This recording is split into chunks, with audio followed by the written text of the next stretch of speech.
A baby named Moses lived in Egypt a very long time ago.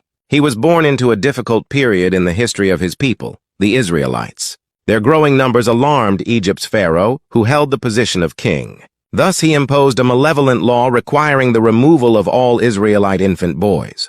However, Moses' mother wished for her child to be spared from that, so she devised a daring scheme. She gently positioned the basket with Moses amid the reeds beside the Nile River. While taking a bath in the river, the pharaoh's daughter discovered the basket. She chose to tend to the weeping infant out of compassion for him. Thus, although being an Israelite in reality, Moses lived like a prince of Egypt growing up in the pharaoh's palace. As Moses grew older, he witnessed the mistreatment of the Israelites by the pharaoh.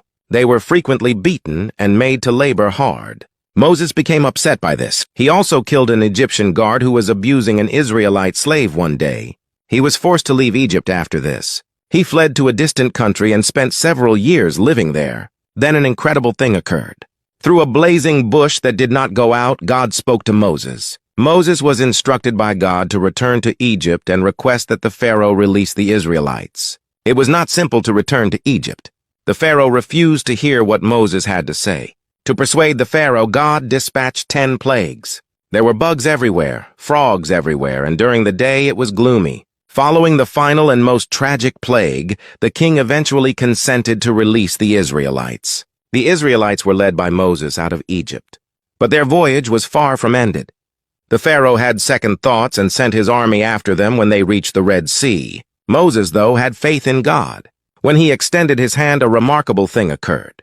The Israelites crossed the sea on dry land when it split in two. Once they were secure, the sea returned to its usual state, making it impossible for the Pharaoh's army to pursue them. At last, Moses and the Israelites enjoyed freedom.